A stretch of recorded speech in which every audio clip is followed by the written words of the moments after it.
Сәлеметсіздер ме? Бүгін біз сабақта қызықты әрі тегін балалардың жылдамдығын, балалардың қызығушылығын арттыратын бағдарламамен танысатын боламыз. Бұл бізде Learning Apps. Ең алдымен браузерге Learning Apps деп жазып аламыз. Одан кейін осы сайтқа кіретін боламыз.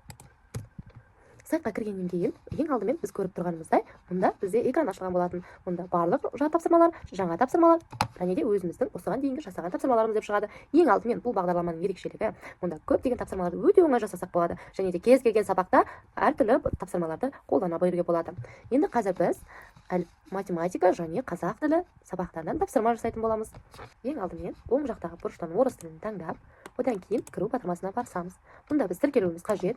Мұнда мен өзім тіркеліп қойғанмын. Мұнда сіздер почталарыңыз бен парольдеріңізді жазу қажет. Осылай жазғаннан кейін кіре аласыздар. Енді бізде басты бет осы бет болады. Мұнда барлық жаттығулар батырмасын басамыз. Мұнда әртүрлі пәндерге арналған өздеріңіз тапсырмалар таңдасаңыздар болады. Және де астыға қарай түссеңіздер, мысал ретінде көрсетіп қойған. Біз қазір жаңа жаттығу деген батырманы басамыз. Басқаннан кейін бізде мысалы парасын табыңыз, немесе классикалық жаттығулар, мұнда тапсырмаларды тап, немесе осының астына сөз жаз деген сияқты, немесе бос орындарға жаз, қайсы қате, тест, сондай тапсырмалар, көптеген тапсырмалар, логикалық тапсырмалар, немесе бейне жазба арқылы көрсетсеңіз болады деген тапсырмалар, сканвордтар берілген, пазлдар берілген, ат жүйрік жарыстары бар. Бұның бәрі тест тапсырмалары.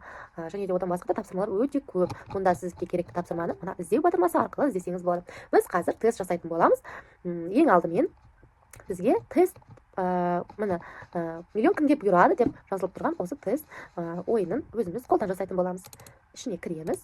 Кіргеннен кейін бізге 3 түрлі мысал берілген. Бірінші мысалын қарап көрсек, мұнда бізге берген екен.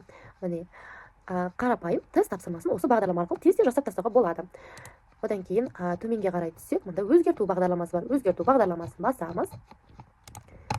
Мұнда біздегі басты бетте тақырыбымызды жазсақ болады. Бізде қандай сабақтан қазір біз дайындап қойған болатынбыз сұрақтарын. Біріншісі мысалы сұрақ 35 қосылған 47. Мысалы, бірінші сұрақ бізде вопрос деген жағына жазатын боламыз. 35 қосылған 47.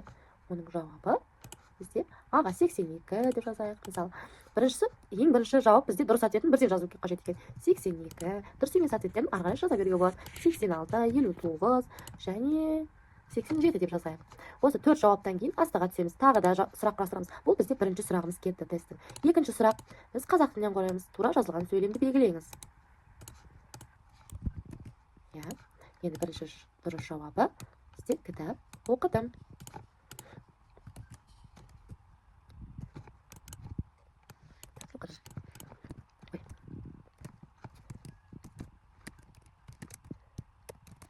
Енді қалғаны балаларды ойландыру үшін тапсырмалар жаза береміз.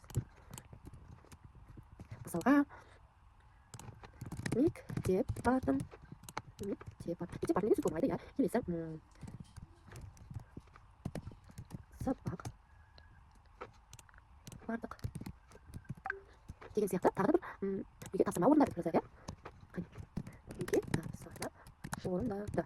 Бұл сөздерден дұрыс ответін бірінші жазған болатынбыз. Екі бізде тест жауаптары мен сұрақтарын жазған болатынбыз. Енді қазір жоғары қарай көтерсек, мұнда бізде тапсырмамыздың атын құрастырайық. Тест қарапайым жазсақ, жұмысы. Миллион кімге бұйырады?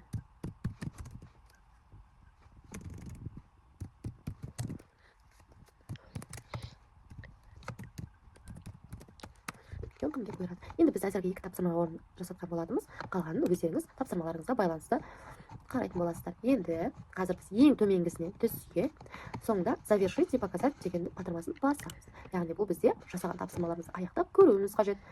Мұнда біздің тапсырмамыз шығып жатыр. Міне көріп тұрғандарыңыздай, біздің жазғанымыз миллион кімге бұйырады. Міне 35 қосылған 47 жауабы бізде 4 вариант. 82 дұрыс. Жақсы. Әзірге бізде жақсы.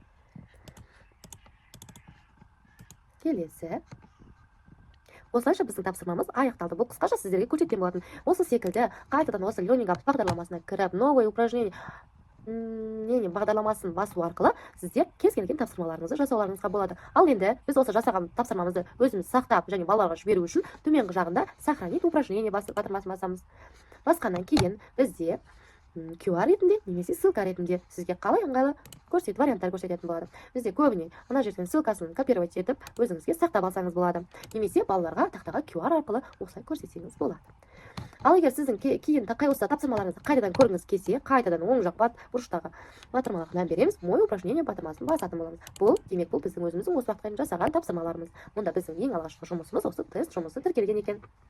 Осымен біздің Learning Apps бағдарламасына тапсырмаларымыз аяқталды. Осылайша өзіңізге қажетті тапсырмаларды жаңадан бастап, дереу тапсырмалар жасап, балаларға қызықты ойындар жасата аласыздар. Келесі кездескенше сау болыңыздар.